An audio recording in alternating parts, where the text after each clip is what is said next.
Setelah serangan kesekian kalinya dari suamiku, aku meraih anak-anakku dan melarikan diri dari rumahku sendiri. Ibu mertuaku, suamiku, dan adik iparku merayakan kepergianku dengan mengadakan pesta di rumahku. Akhirnya si gila itu pergi juga. Sekarang rumah ini milik kita, mereka bersorak. Namun, kegembiraan mereka tidak berlangsung lama. Tak lama kemudian, terdengar ketukan di pintu. Ketika ibu mertuaku membukanya, ia memegangi dadanya dan mulai berteriak. Sebelum saya mulai, silakan sukai dan berlangganan saluran ini. Terima kasih dan selamat mendengarkan. Sari berdiri di dekat jendela ruang kerjanya, memandangi cahaya senja bulan Oktober yang memudar di atas komplek perumahannya yang tenang di kawasan Bintaro, Jakarta Selatan. Di tangannya, ia memegang sebuah map berisi sertifikat hak milik atas rumah 2 lantai seluas hampir 200 meter persegi itu. Di sampul dalam map itu, tersemat foto almarhumah tantenya, Bude Ratna, wanita yang 3 tahun lalu mewariskan segalanya untuknya. Sari mengusap foto itu dengan jarinya. Bude Ratna sangat pandai menilai karakter orang. Ia punya insting yang tak pernah salah dalam mendeteksi orang-orang palsu. Sayang sekali, beliau sudah tiada untuk mengatakan, kamu salah langkah. Nak, meskipun Bude Ratna tidak akan pernah berkata seterus terang itu, beliau akan mengajukan pertanyaan-pertanyaan yang memaksamu menemukan jawabanmu sendiri. Semua bermula setahun sebelumnya, pada bulan Juni yang terik. Sari Wijayanti, selama 6 tahun, bekerja sebagai penilai properti independen. Sebuah profesi yang menuntut ketelitian, pikiran yang dingin, dan kemampuan untuk mengatakan kebenaran yang tidak mengenakan kepada orang-orang. Sari sangat mahir dalam hal itu. Di usianya yang ke-31, ia adalah seorang janda dengan 2 anak dari pernikahan pertamanya, dan tidak bergantung pada siapapun kecuali dirinya sendiri. Hari itu, ia pergi untuk menilai sebuah properti komersial di pinggiran Depok.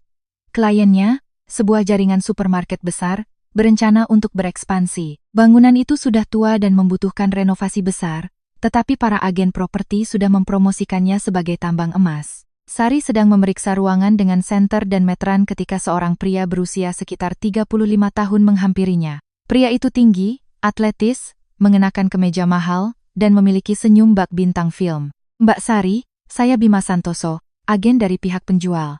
Saya ingin membahas beberapa detail mengenai penilaian ini. Sari berdiri tegak dan menepuk-nepuk tangannya. Silakan. Bima melihat sekeliling, memastikan mereka hanya berdua, lalu merendahkan suaranya. Begini Mbak, tempat ini strategis, lokasinya sempurna. Tapi kalau Mbak mencantumkan nilai pasar yang sebenarnya, pembeli akan mundur. Kira-kira, bisakah kita sedikit menyesuaikan angkanya? Saya bersedia memberikan kompensasi atas waktu dan pengertian Mbak. Sari menatapnya lekat-lekat untuk waktu yang terasa lama. Kemudian, ia mengumpulkan dokumennya, menutup tasnya, dan berjalan menuju pintu keluar. Mencoba menyuap seorang penilai properti adalah tindak pidana. Jika Anda ingin tahu nilai sebenarnya, tunggu laporan saya 3 hari lagi. Jika Anda ingin laporan palsu, silakan cari orang lain. Bima menyusulnya di tempat parkir. Tunggu. Saya tidak bermaksud menyinggung. Sungguh. Hanya saja bos saya ingin penjualan ini berhasil dengan cara apapun. Maafkan saya, Sari mepepeda. Peda. Pergi tanpa sepatah kata pun.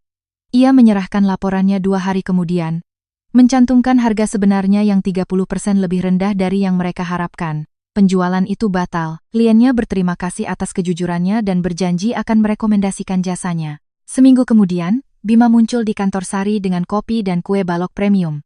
Punya waktu sebentar? Sari sedang duduk di depan komputernya, bahkan tidak mengangkat pandangannya. Sibuk. Saya sudah menyadari kesalahan saya, katanya. Mbak benar. Profesionalisme lebih berharga daripada keuntungan sesaat. Saya ingin minta maaf dan menawarkan kerjasama. Saya punya basis klien yang besar, banyak dari mereka butuh jasa penilai. Saya akan merekomendasikan mereka ke Mbak. Semuanya legal. Tidak ada permainan kotor. Sari akhirnya menatapnya, menilainya dengan tatapan tajam. Bima menahan tatapannya tanpa berkedip. Anda mau komisi dari setiap rujukan? Bukan. Hanya hubungan profesional. Mbak melakukan pekerjaan dengan baik, dan saya membangun reputasi sebagai agen yang jujur. Kita sama-sama untung. Sari mengambil kue balok itu dan menggigitnya. Rasanya tidak murah. Baiklah, kirimkan saya data kliennya. Akan saya periksa. Begitulah kerja sama mereka dimulai. Selama 3 bulan pertama, mereka hanya berbicara tentang pekerjaan. Bima mengirim klien. Sari menilai properti, dan dibayar. Semuanya bersih, persis seperti yang mereka sepakati. Kemudian, Bima mengajaknya bertemu di luar jam kerja untuk membahas penawaran yang rumit. Mereka duduk di sebuah kafe, berbicara tentang pasar properti, dan tiba-tiba Sari sadar ia merasa nyaman di dekatnya. Bukan karena ia pria tampan banyak sekali, tetapi karena Bima mendengarkan. Ia tidak menyela, tidak sok tahu, tidak berpura-pura tahu lebih banyak darinya. Ia mengajukan pertanyaan dan mengingat jawabannya. Hingga bulan Desember, mereka bertemu secara teratur. Bima mengajaknya ke teater, pameran seni, dan restoran-restoran baru. Sari setuju, tetapi tidak pernah langsung. Ia selalu memikirkannya, menganalisisnya. Ia punya 2 anak, Maya dan Banyu, jadwal yang padat, dan tidak punya waktu untuk hubungan asmara yang kosong. Tetapi Bima sabar. Ia berkenalan dengan Maya dan Banyu. Ia membawakan mereka hadiah bukan mainan murah dan mencolok untuk mencari muka, tetapi barang-barang yang benar-benar mereka sukai. 1 set alat sketsa untuk Maya, 1 set Lego untuk Banyu. Bima duduk bersama mereka di karpet ruang keluarga, membangun garasi, mewarnai gambar putri. Anak-anak cepat akrab dengannya. Sari mengamati dan menganalisis. Ia mencari tahu melalui jaringannya di pasar properti. Bima Santoso, 35 tahun, duda selama 4 tahun, tanpa anak. Reputasinya biasa-biasa saja, bukan bintang di antara para agen, tetapi juga bukan penipu. Ia bekerja di sebuah agensi besar. Meskipun klien tetapnya tidak banyak dan hidup dari komisi besar yang sesekali didapat. Sari tahu tidak ada yang sempurna. Pertanyaannya adalah, kekurangan mana yang bisa ia terima? Pada bulan Februari, Bima melamarnya. Bukan dengan berlutut di restoran mewah atau di tengah pertunjukan kembang api. Mereka sedang berjalan di sepanjang tepi Ancol, memandangi laut yang tenang. Bima berhenti dan menggenggam tangannya. Sari, aku ingin serius denganmu. Aku ingin kita menjadi keluarga.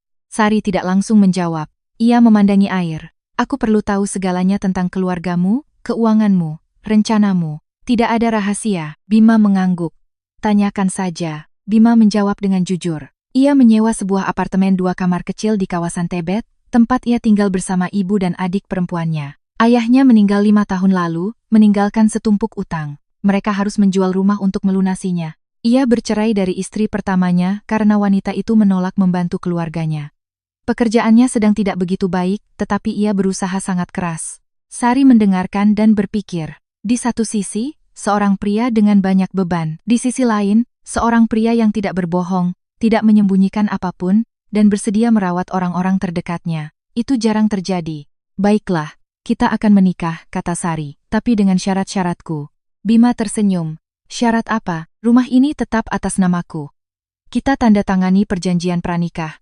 Ibumu dan adikmu boleh tinggal sementara dengan kita, sampai mereka menemukan tempat sendiri. Maksimal 6 bulan.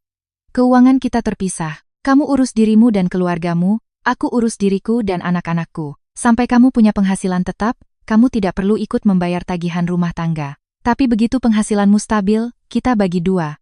Bima mengerutkan kening. Kedengarannya keras. Kedengarannya adil. Aku punya 2 anak dan sebuah rumah. Aku melindungi apa yang menjadi milikku. Kalau kamu tidak setuju, lebih baik kita tahu sekarang. Bima terdiam, lalu mengangguk. Kedengarannya adil. Terima kasih sudah memberi kami kesempatan. Pada bulan Maret, Sari pertama kali bertemu keluarganya. Bima mengundangnya untuk minum kopi. Apartemen itu ternyata sangat kecil. Sesak, dengan langit-langit rendah dan perabotan usang. Ibu Bima, Bu Lastri, menyambutnya dengan dingin. Ia adalah wanita berusia 62 tahun, bertubuh tegap, dengan rambut pendek dan tatapan tajam. Adiknya, Dina, seumuran dengan Sari, kurus, dengan rambut panjang dan ekspresi wajah yang selalu tidak puas. Mereka duduk di meja kecil, minum kopi instan dan makan bolu yang dibeli dari minimarket. Bu Lastri menanyainya tentang pekerjaan, anak-anak, dan rumahnya. Sari menjawab dengan tenang, tidak terlalu detail. Ia merasa seperti sedang diperiksa, seperti barang di pasar. Setelah minum kopi, Dina menawarkan untuk menunjukkan foto-foto masa kecil Bima. Sari setuju karena sopan santun. Mereka masuk ke kamar tidur kecil yang dindingnya dipenuhi ijazah, piala, dan foto. Bima adalah kebanggaan kami, anak emas kami, kata Bu Lastri sambil membolak-balik album. Kalau bukan karena ayahnya yang tidak berguna itu, kami pasti hidup tanpa beban sekarang. Tapi sudahlah, sekarang anakku akan punya istri yang baik dan punya rumah sendiri. Benar kan Sari? Perut Sari terasa mulas. Jadi ini intinya. Motif sebenarnya. Bukan tentang putranya menikahi wanita yang ia cintai, tetapi tentang memenangkan lotre berupa istri dengan properti sendiri. Anak-anak saya juga akan tinggal di rumah itu, kata Sari dengan suara tegas. Dan Anda serta Dina akan tinggal di sana sementara, sampai kalian menemukan tempat sendiri. Bu Lastri membeku, album foto itu berhenti di tangannya. Apa maksudmu sementara? Persis seperti yang saya katakan. Bima sudah memberitahu Anda syarat-syaratnya, maksimal 6 bulan. Dina mendengus. Keramahan macam apa itu? Kita kan mau jadi keluarga. Sari menatapnya dengan dingin. Menjadi keluarga tidak memberimu hak untuk mengambil alih hidup seseorang. Rumahku, aturanku. Kalau kamu tidak suka, kamu tidak harus pindah. Suasana menjadi sangat dingin. Bima mencoba mencairkan suasana. Ia bercanda. Mengubah topik, tetapi Sari bisa melihat tatapan permusuhan dari calon ibu mertua dan adik iparnya. Ia tahu perang akan dimulai sejak hari pertama. Tetapi ia mengabaikan tanda-tanda bahaya itu. Bukan karena naif, tetapi karena ia merasa bisa menanganinya. Ia selalu bisa menangani segalanya. Pernikahan ditetapkan pada bulan Mei. Sederhana, tanpa resepsi besar. Hanya akad nikah cepat di KUA. Makan siang di restoran untuk 30 orang, sebuah buket bunga, dan setelan jas yang elegan. Sari bukan penggemar pamer. 2 minggu sebelum pernikahan, ia memberitahu Bima bahwa ia ingin menandatangani perjanjian pranikah. Mereka sedang sarapan di dapurnya. Bima meletakkan cangkirnya karena terkejut. Untuk apa? Bukankah kita sudah sepakat secara lisan? Kata-kata hanyalah kata-kata. Akta notaris adalah jaminan untuk kita berdua. Sari, aku merasa sepertinya kamu tidak percaya padaku. Aku percaya pada dokumen. Emosi berubah, orang berubah. Kertas tetap ada. Kalau kamu tidak mau tanda tangan, tidak akan ada pernikahan. Bima menjadi pucat. Kamu serius? Sangat serius. Aku punya 2 anak dan sebuah rumah. Aku tidak akan memberikannya begitu saja karena niat baik. Kalau kamu mau jadi suamiku, tunjukkan rasa hormat pada apa yang menjadi milikku. Bima berdiri, mulai mondar-mandir di dapur. Ia gugup, tetapi diam. Sari menunggu. Malam itu, Bima menelepon ibunya dan memberitahukan permintaan Sari. Bu Lastri meledak. Sari bisa mendengar teriakannya melalui telepon. Dia tidak mencintaimu. Perjanjian pranikah itu penghinaan. Istri macam apa itu? Batalkan pernikahan ini sekarang juga. Di latar belakang, Dina juga ikut campur, berteriak tentang keserakahan dan ketidakberperasaan. Bima mengakhiri panggilan dan duduk di seberang Sari, tampak lelah. Ibu menentangnya, aku tidak akan menikah dengan ibumu, atau dengan adikmu. Aku akan menikah denganmu. Keputusan ada di tanganmu. Bima duduk terdiam untuk waktu yang lama, lalu mengangguk. Baiklah, aku akan tanda tangan. Perjanjian pranikah dibuat oleh notaris. Rumah dan semua aset yang diperoleh Sari sebelum menikah tetap menjadi miliknya secara eksklusif. Bima tidak memiliki hak apapun atasnya jika terjadi perceraian. Segala sesuatu yang dibeli selama pernikahan akan dibagi 2. Aturan yang jelas, lugas, tanpa celah hukum. Bu Lastri dan Dina muncul di KUA dengan wajah masam, memaksakan senyum dan memberikan selamat dengan gigi terkatup. Sari tidak memedulikan mereka. Hari itu berlalu dengan tenang, tanpa drama. Keesokan harinya, ibu mertua dan adik iparnya pindah. Mereka membawa seluruh hidup mereka dalam 2 koper besar dan 3 kantong sampah penuh pakaian. Sari menunjukkan kamar mereka. Kamar tamu di lantai atas. Kecil tapi penuh cahaya alami. Anggap saja seperti rumah sendiri. Spray ada di lemari, handuk di kamar mandi di lorong. Kalau butuh sesuatu, tanyakan saja. Bu Lastri memeriksa kamar itu dan mengerucutkan bibirnya. Kecil sekali, kita akan tinggal di sini berdua dengan Dina. Sementara. Ingat, kata Sari. Yah. Meskipun sementara, kamu bisa menawarkan sesuatu yang lebih baik. Rumah ini kan besar sekali. Sari berbalik dan pergi, tidak menjawab. Ia tidak berminat berdebat tanpa tujuan. Minggu pertama berjalan tenang. Bu Lastri membuat sarapan, membersihkan dapur, memainkan peran sebagai ibu mertua yang sempurna. Dina menghabiskan hari-harinya menggulir media sosial, pura-pura mencari pekerjaan. Bima pergi rapat dengan klien, mencoba menutup transaksi. Sari bekerja dari rumah, menganalisis penilaian, menulis laporan. Maya kelas 2 SD, Banyu di TK, dan sore harinya mereka pulang. Kehidupan tampak stabil. Tetapi pada minggu kedua, agresi-agresi kecil mulai terjadi. Sari pulang dari meninjau properti dan melihat perabotan di ruang keluarga telah diatur ulang sepenuhnya. Sofa menghadap jendela, kursi-kursi dipindahkan ke samping, meja kopi didorong ke dinding. Bu Lastri muncul dari dapur, tampak sangat puas dengan dirinya sendiri. Sari, lihat, jadi lebih luas kan sekarang. Ruangannya jadi lebih hidup, menurutmu begitu? Sari memandangi ruangan itu. Tolong kembalikan semuanya seperti semula, Bu. Persis seperti sebelumnya. Apa? Kan begini jauh lebih baik. Apakah ibu bertanya izin? Ini rumah saya. Saya tidak memberi ibu hak untuk memindahkan perabotan saya. Bu Lastri merajuk. Saya kan cuma mau bantu, biar kamu senang, tapi kamu bahkan tidak bilang terima kasih. Membantu itu berarti bertanya izin dulu. Tolong kembalikan ke tempatnya. Sari masuk ke ruang kerjanya dan menutup pintu. Ia mendengar ibu mertuanya mengeluh keras kepada Bima melalui telepon di dapur. Tetapi pada malam hari, ruang keluarga sudah kembali normal. 3 hari kemudian, Dina mengundang teman-temannya untuk pesta tanpa pemberitahuan. Ia hanya membawa 5 gadis, menyetel musik keras, dan membuka botol-botol anggur. Sari pulang kerja jam 9 malam. Anak-anak sudah tidur di kamar mereka.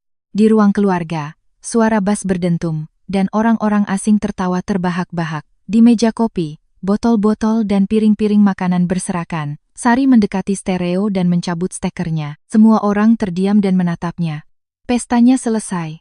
Terima kasih sudah datang, waktunya pulang. Dina melompat dari sofa. Apa masalahmu? Kita baru saja mulai. Tidak boleh membawa tamu tanpa bertanya. Saya tidak mengizinkannya. Teman-teman, maaf, tapi kalian harus pergi. Teman-teman Dina saling berpandangan canggung dan dengan enggan mulai mengambil tas mereka. Dina memerah karena marah. Kamu membuatku malu. Kamu membuat dirimu sendiri malu saat tidak menghormati aturan rumah tempat kamu tinggal. Lain kali, beritahu aku dan minta izin. Para tamu pergi satu persatu. Dina mengunci diri di kamarnya, menangis di telepon kepada kakaknya. Bima pulang 1 jam kemudian dan mencoba berbicara dengan Sari. Kamu tidak terlalu keras. Dina kan masih muda, dia bosan. Dina adalah wanita dewasa yang tinggal gratis di rumah orang lain.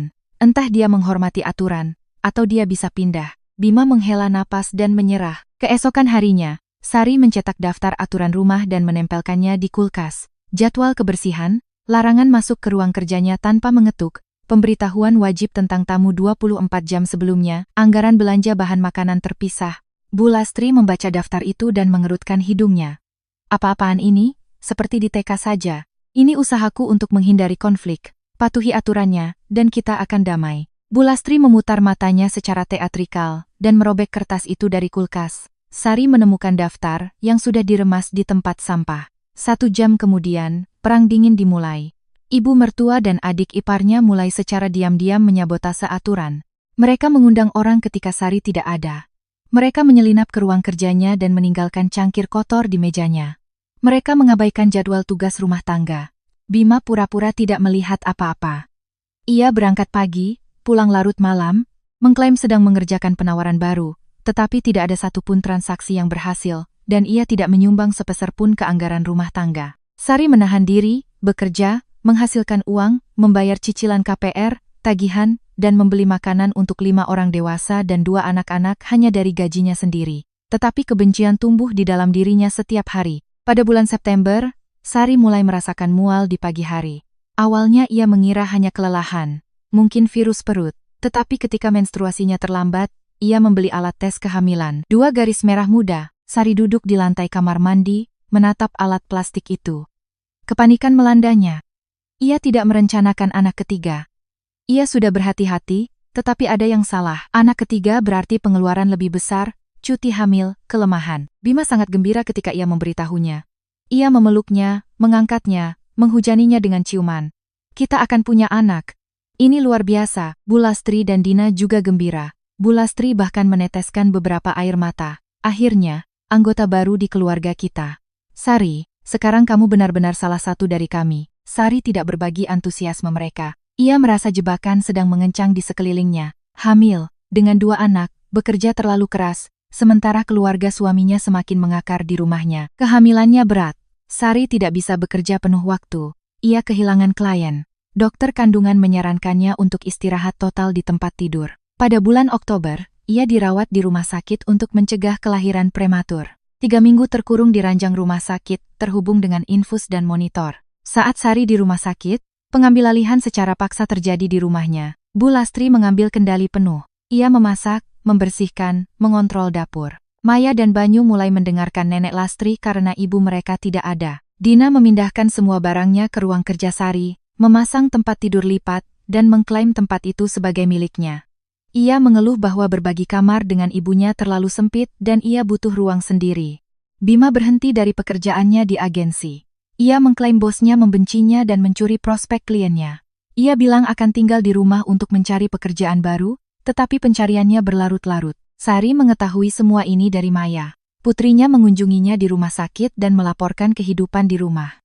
Mama, masakan Nenek Lastri tidak enak dan dia suka teriak-teriak kalau kita tidak nurut. Terus Tante Dina mengambil alih ruang kerja Mama. Dia di sana seharian. Sari mengepalkan tangannya di bawah selimut rumah sakit, merasa sangat tidak berdaya. Ia tidak bisa bangun, tidak bisa pulang, tidak bisa mengusir siapapun. Ini adalah kehamilan berisiko tinggi. Dokter memperingatkan bahwa stres dapat memicu persalinan. Ketika ia akhirnya diizinkan pulang, ia melangkahi ambang pintu rumahnya dan terkesiap.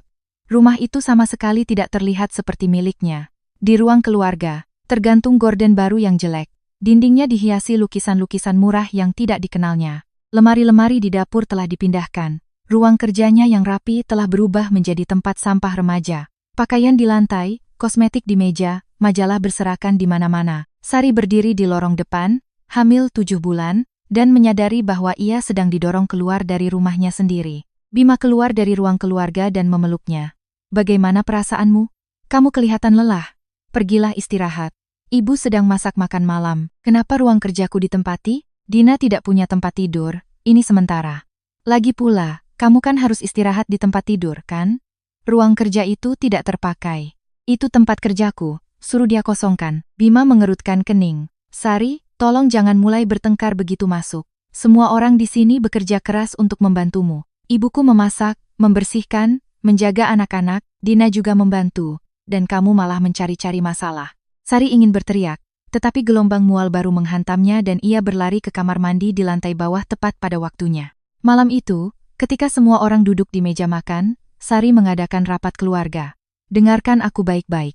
Aku disuruh istirahat total, tapi ini hanya sementara. 2 bulan lagi aku akan melahirkan anak ini. Aku akan pulih dan semuanya akan kembali normal. Bu Lastri, Dina, kalian adalah tamu sementara di sini. Waktu 6 bulan kalian berakhir November ini. Sudah waktunya kalian mencari tempat sendiri. Bima, kamu butuh pekerjaan. Kamu punya waktu 2 minggu. Kalau tidak dapat, kita akan bicara lain. Bu Lastri menjatuhkan garpunya. Beraninya kamu bicara seperti itu pada kami. Aku mengorbankan waktu dan tenagaku untuk membantumu. Aku tidak minta bantuanmu. Kamu memaksakannya padaku.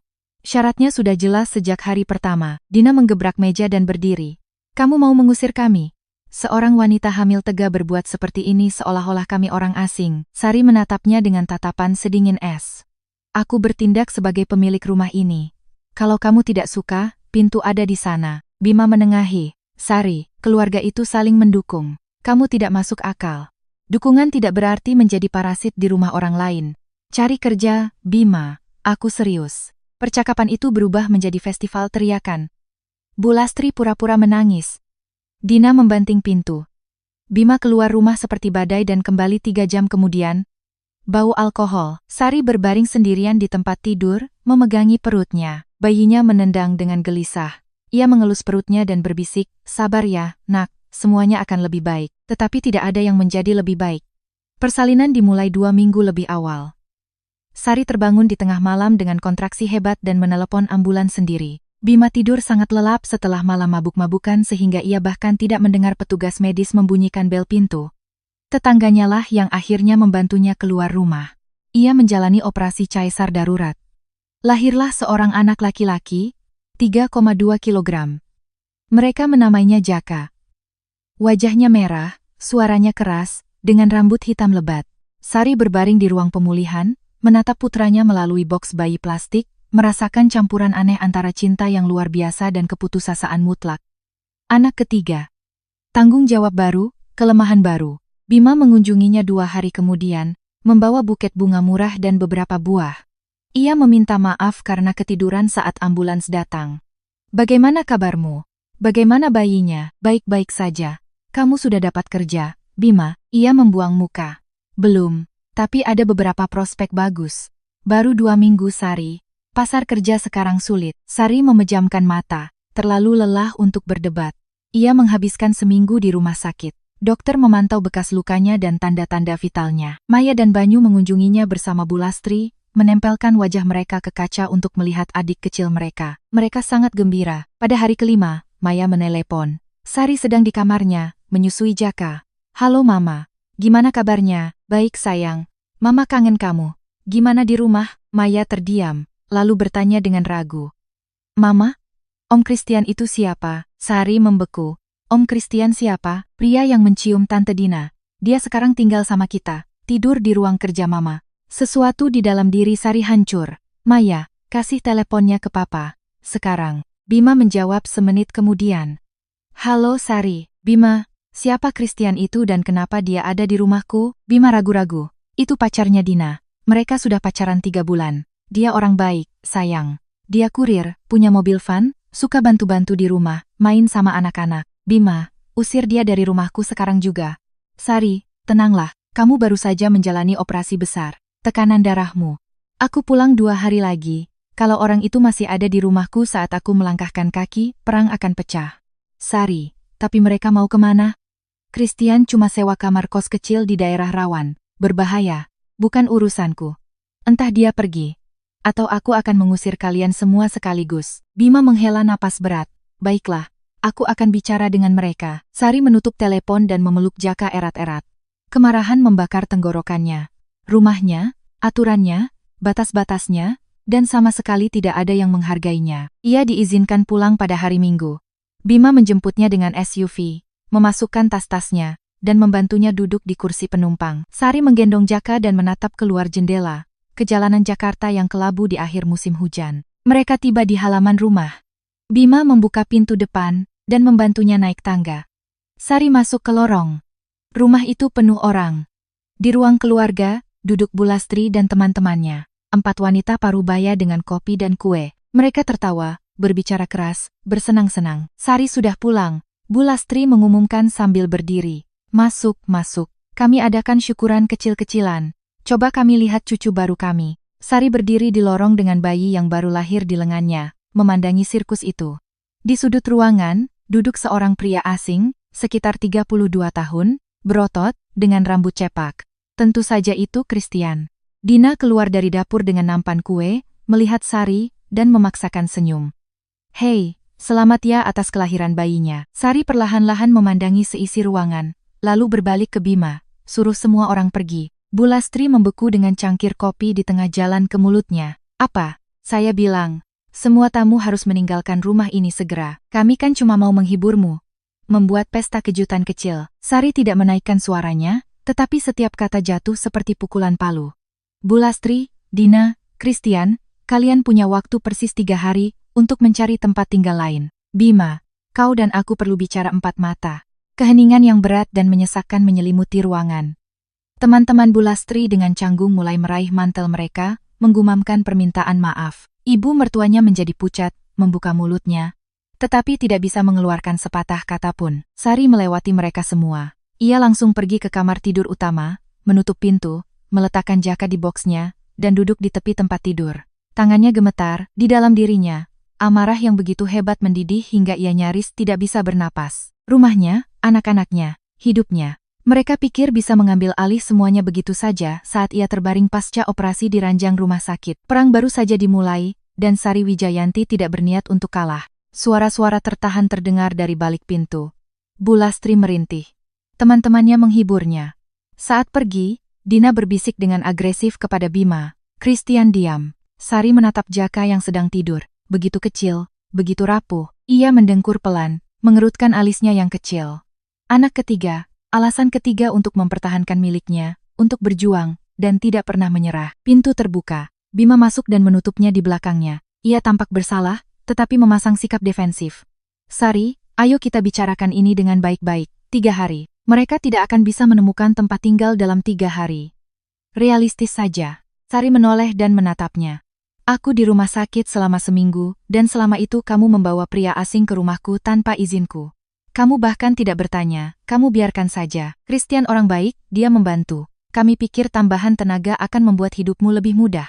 Hidupku akan lebih mudah jika yang tinggal di rumahku hanyalah orang-orang yang aku pilih sendiri. Christian adalah penghuni liar. Dia pergi besok. Ibumu dan adikmu pergi 3 hari lagi. Bima mengepalkan tangannya. Bagaimana kalau mereka menolak? Sari berdiri, berjalan lurus ke arahnya, dan mengucapkan setiap suku kata dengan jelas. Kalau begitu, Aku akan mengajukan gugatan cerai dan mengusir kalian semua melalui pengadilan. Perjanjian pranikah itu kuat.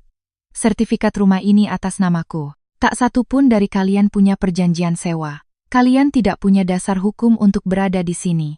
Bima menjadi pucat, kamu tidak akan berani. Coba saja aku. Mereka saling menatap tanpa berkedip. Jaka mulai menangis. Sari berbalik, menggendong bayinya, dan memeluknya. Bima keluar dari kamar, membanting pintu. Makan malam terasa seperti acara pemakaman. Bulastri duduk diam dengan bibir terkatup rapat. Dina dengan agresif menusuk-nusuk kentang tumbuknya, menghindari kontak mata. Christian duduk di sudut, tampak sangat malu. Maya dan Banyu melirik gugup di antara orang-orang dewasa. Sari menyusui Jaka, sama sekali mengabaikan ketegangan. Akhirnya, Bulastri tidak tahan lagi. Sari, kamu tidak bisa melakukan ini pada kami. Kita ini keluarga. Bima itu anakku. Dina adiknya. Dan Christian akan jadi menantuku. Kami harus pergi kemana? Kami belum menemukan tempat tinggal. Kalian punya waktu 6 bulan untuk mencari. Kalian memilih untuk tidak melakukannya. Dina bangkit dari kursinya. Iya, kami sudah mencari. Semuanya terlalu mahal. Atau di daerah pelosok, atau di lingkungan yang tidak aman. Sari menatapnya dengan dingin. Itu masalah kalian, bukan masalahku. Christian berdeham dan berbicara untuk pertama kalinya. Mbak Sari, saya menghormati keputusan Mbak. Dina dan saya bisa berkemas besok. Kami akan menyewa kamar di motel atau indekos. Kami akan baik-baik saja. Dina menoleh. Christian, kamu memihaknya? Dina, ini rumahnya. Dia benar. Bulastri terkesiap dan memegangi kalung mutiaranya. Christian, beraninya kamu bilang begitu, pengkhianat. Sari hampir tersenyum. Christian adalah satu-satunya orang yang waras di antara mereka. Sempurna. Christian dan Dina pergi besok. Bulastri, ibu punya waktu 3 hari. Ibu mertuanya meledak dalam tangisan teatrikal, mendorong kursinya, dan berlari ke kamarnya. Bima menatap Sari dengan pandangan terluka dan mengikuti ibunya. Maya turun dari kursinya, mendekat, dan memeluk pinggang Sari. Mama, kenapa semua orang bertengkar? Sari mengelus rambut putrinya. Tidak apa-apa sayang. Orang dewasa hanya perlu menyelesaikan beberapa hal. Pergi sikat gigi. Waktunya tidur. Keesokan paginya, Dina dan Christian mengemasi tas mereka dengan cepat dan diam-diam. Christian memesan taksi online dan memasukkan barang bawaan ke bagasi.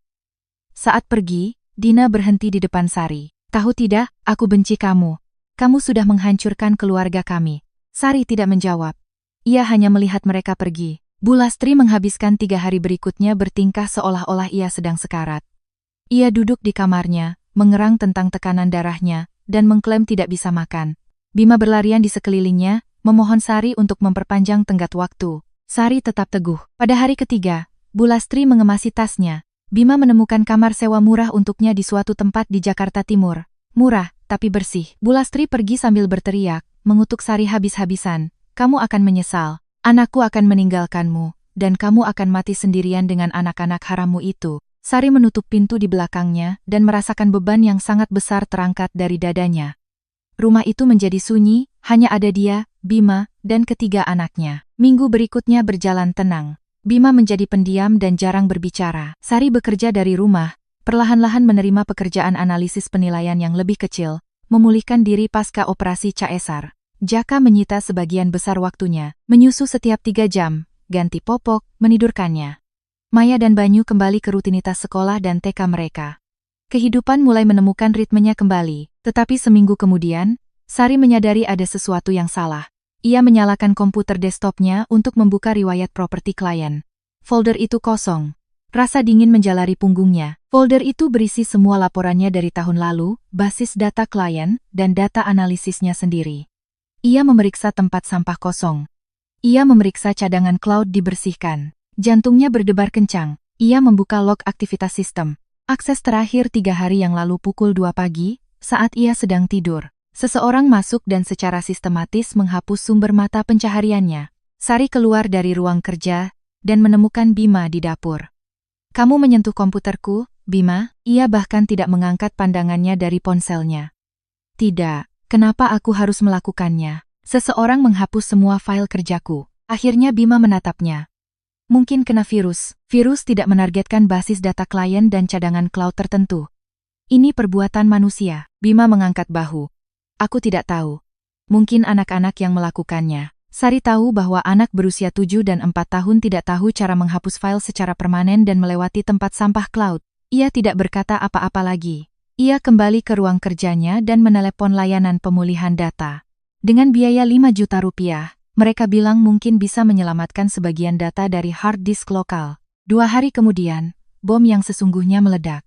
Sari sedang menyiapkan dokumen untuk secara resmi mengeluarkan mereka dari alamatnya di kantor kelurahan. Ternyata, saat ia di rumah sakit, Bima berhasil secara resmi mendaftarkan ibu, adik perempuan, dan Christian sebagai penduduk tetap di rumahnya. Sari pergi ke kantor kelurahan dan meminta untuk melihat dokumennya. Petugas itu menggeser sebuah map di atas meja. Di dalamnya terdapat surat perjanjian sewa yang disahkan notaris dan surat persetujuan pendaftaran kependudukan yang memberikan Bulastri, Dina, dan Christian hak penuh sebagai penyewa propertinya. Di bagian bawah halaman, tertera tanda tangan Sari. Tanda tangan itu terlihat mirip, tetapi Sari tahu dengan pasti bahwa ia tidak pernah menandatanganinya. Ini pemalsuan, katanya kepada petugas itu. Wanita itu merentangkan tangannya. Silakan laporkan ke pengadilan atau polisi, Bu. Kalau sudah disahkan notaris, kami terikat olehnya sampai ada putusan pengadilan yang menyatakan sebaliknya. Sari berjalan keluar ke udara yang dingin, mencengkeram salinan dokumen itu. Ini berarti Bima telah memalsukan tanda tangannya. Secara hukum, ia telah menjadikan keluarganya sebagai penyewa. Sekarang, jika mereka mencoba kembali, mengusir mereka akan membutuhkan proses penggusuran formal yang panjang. Ia masuk ke mobil dan segera menelepon pengacaranya, seorang wanita cerdas yang dikenalnya dari transaksi properti, bernama Magda. Magda, aku butuh konsultasi hari ini juga. Ini darurat. Mereka bertemu di sebuah kafe di pusat kota. Sari menjelaskan semuanya. Magda mendengarkan dengan amarah di matanya, sambil membuat catatan.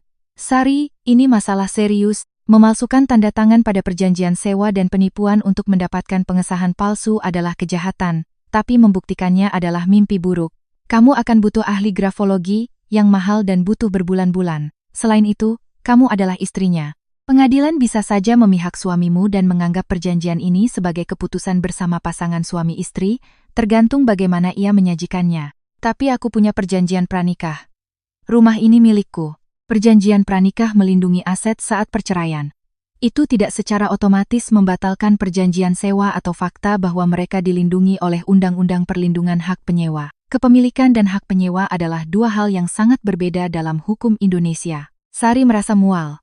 Berapa lama proses penggusuran jika mereka mencoba kembali? Bisa berbulan-bulan, dan di pengadilan Jakarta bisa lebih dari 1 atau 2 tahun. Kasus penggusuran bisa berlarut-larut. Kamu harus membuktikan bahwa perjanjian itu fiktif, tanda tangan dipalsukan, dan kamu tidak pernah menyetujuinya. Bagaimana kalau aku ganti saja kuncinya? Penggusuran ilegal. Mereka bisa menuntutmu untuk mengembalikan penguasaan, dan polisi akan memaksamu untuk membiarkan mereka masuk kembali karena mereka punya suratnya. Sari membayar tagihan pengacaranya dan pulang. Ia duduk di dapur, menuangkan kopi untuk dirinya sendiri. Kepalanya pening. Bima masuk, menuangkan segelas air, dan duduk di seberangnya. Dari mana saja? Bertemu pengacara. Untuk apa? Sari menatap lurus ke matanya. Bima, kamu memalsukan tanda tanganku. Kamu menjadikan ibu dan adikmu penyewa legal saat aku terbaring pasca operasi di rumah sakit. Ia tidak menyangkalnya. Ia hanya membuang muka. Aku harus melakukannya. Mereka tidak punya tempat tujuan. Itu penipuan. Itu kejahatan. Buktikan saja. Sari mencengkeram cangkir kopinya begitu erat hingga buku-buku jarinya memutih. Kamu sadar apa yang sudah kamu lakukan? Ini rumahku, propertiku. Kamu tidak punya hak. Aku suamimu. Perjanjian pranikah mengatakan sebaliknya. Bima tiba-tiba berdiri dan membanting gelasnya ke wastafel stainless steel. Gelas itu pecah berkeping-keping. Aku sudah muak dengan perjanjian sialan itu. Aku muak. Kamu selalu menggunakannya untuk menyerangku setiap hari. Rumahku, propertiku, aturanku. Lalu aku ini apa? Perabotan? Sari berdiri perlahan, menjaga jarak. Kamu suamiku, tapi rumah ini milikku. Itu kesepakatan kita sebelum kita menikah. Kamu menerimanya. Aku tidak menyangka kamu akan bersikap seperti wanita dingin, serakah yang hanya memikirkan meter perseginya. Keheningan yang menyusul terasa memekakkan telinga. Bima terengah-engah, wajahnya memerah. Sari berdiri diam, merasakan hawa dingin menjalari nadinya. Keluar dari dapurku. Sekarang juga, Bima berbalik dan keluar dengan marah. Pintu kamar tidur utama terbanting begitu keras hingga dinding bergetar. Sari ditinggal sendirian, ia duduk kembali dan menghabiskan kopinya. Tangannya tidak gemetar. Ia hanya merasakan kejernihan yang dalam dan dingin. Pernikahan ini adalah kesalahan besar, tetapi bercerai darinya sekarang berarti memasuki mesin penggiling hukum, proses pengadilan, stres bagi anak-anak, dan pemborosan uang selama berbulan-bulan. Sari memutuskan untuk menunggu, mengumpulkan bukti, dan mempersiapkan diri. Beberapa minggu berikutnya berlalu dalam keheningan yang tegang dan beracun. Bima mencari pekerjaan, tetapi setiap wawancara berakhir dengan penolakan. Sari bekerja dari rumah, dengan susah payah membangun kembali basis datanya untuk penilaian, mendapatkan klien baru untuk memulihkan pendapatannya. Jaka berusia 2 bulan. Ia mulai lebih sering tersenyum. Maya dan Banyu merasakan ketegangan itu. Mereka menjadi lebih pendiam, berjalan berjinjit di sekitar rumah. Sari memperhatikan putrinya bergidik setiap kali Bima meninggikan suaranya saat berbicara di telepon. Putranya mencoba menjadi tidak terlihat. Ini membuatnya khawatir lebih dari apapun. Pada bulan Desember, Bu Lastri mulai terus-menerus menelepon Bima, mengeluhkan kamar sewaannya. Jendelanya bocor, tetangganya berisik, makanan di sekitar sana tidak enak. Bima mendengarkan, tampak menyedihkan, dan memberi isyarat bahwa ibunya bisa datang untuk merayakan Lebaran bersama mereka. Sari langsung memotongnya. Tidak, sama sekali tidak mungkin. Dina juga menelepon sambil menangis. Ia bilang Christian telah meninggalkannya. Pria itu tidak tahan dengan perubahan suasana hatinya yang terus-menerus dan menghilang begitu saja. Sekarang ia tinggal di kamar sempit sendirian, hamil tua, tanpa pekerjaan, dan tanpa uang. Sari tidak merasa kasihan sedikit pun. Masalah orang dewasa membutuhkan solusi orang dewasa. Saat Natal, Bima meminta uang untuk membeli hadiah untuk anak-anak. Sari memberinya Rp500.000. Ia mengambilnya tanpa ucapan terima kasih. Ia membeli boneka untuk Maya, truk mainan untuk Banyu, dan boneka beruang untuk Jaka. Mereka merayakan Natal berempat. Sari memanggang ayam, menyiapkan kentang, dan menata meja dengan indah. Anak-anak tertawa dan tampak bahagia. Sebaliknya, Bima duduk cemberut, minum bir, dan menonton pertandingan bola. Saat makan malam, Sari mengangkat gelasnya untuk anak-anak, untuk kesehatan, untuk hari raya. Bima menyentuhkan gelasnya, tetapi tidak berkata apa-apa. Maya, dengan intuisi tajam anak 7 tahun, mengamati mereka dan bertanya pelan, "Mama, Papa, apa kalian sudah tidak saling sayang lagi?" Sari membeku. Bima juga. "Kenapa kamu bilang begitu, sayang?" tanya Sari. "Kalian tidak pernah pelukan lagi, tidak ciuman, tidak tertawa." Sari berlutut di samping kursi putrinya dan memeluknya. "Kadang-kadang orang dewasa hanya lelah, sayang. Tapi Mama dan Papa adalah satu tim, kan, Bima?" Bima mengangguk, tanpa menatapnya. Maya tidak terlihat yakin, tetapi kembali makan. Setelah liburan, Sari mendapatkan kontrak besar untuk penilaian properti komersial.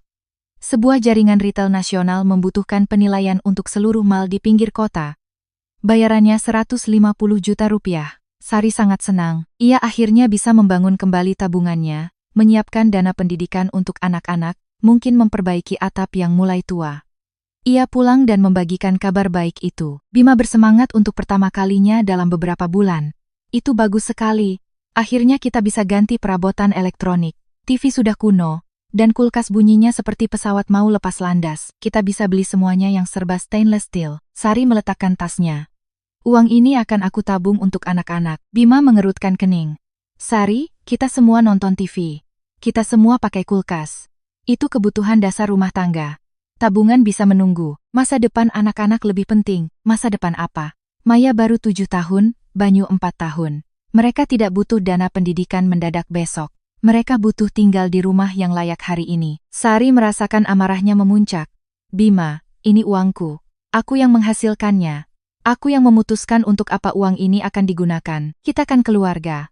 Dalam keluarga, uang itu milik bersama." Perjanjian pranikah mengatakan sebaliknya. Bima meledak, menendang kursi hingga jatuh ke lantai dengan suara keras. "Lagi-lagi itu, perjanjian sialan itu. Kamu menggunakannya seperti senjata untuk mengebiriku." Sari berdiri, meraih tasnya. "Kamu adalah pria dewasa yang sudah 3 bulan tidak bekerja, yang tidak menyumbang Rp1 pun ke rumah ini, yang hidup sepenuhnya di atas pundakku. Itulah dirimu." Wajah Bima berubah menjadi seringai jelek. Ia menerjang ke depan dan mencengkeram pergelangan tangannya. Ia meremasnya dengan keras, sangat keras. "Ulangi lagi katamu." Sari mencoba melepaskan lengannya. "Lepaskan aku. Ulangi apa yang baru saja kamu katakan. Dasar jalang sombong, lepaskan aku." Bima mendorongnya dengan keras. Sari terhuyung ke belakang.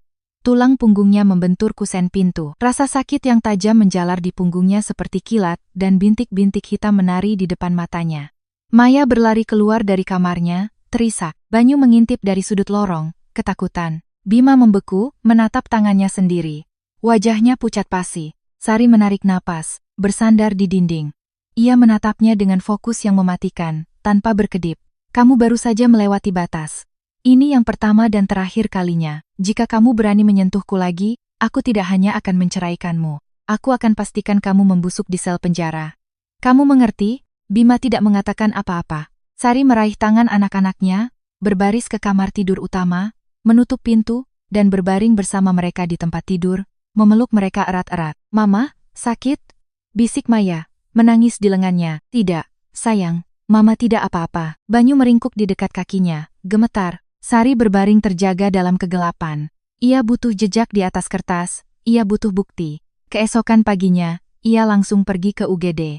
Dokter memeriksa punggungnya dan mendokumentasikan memar ungu tua yang besar di sepanjang tulang punggungnya. Kenapa ini? Tanya dokter, seorang wanita berusia 40-an yang menatap Sari dengan simpati yang jelas. Saya didorong ke kusen pintu. Apakah ibu ingin saya mencatat ini secara resmi sebagai visum karena kekerasan dalam rumah tangga? Iya.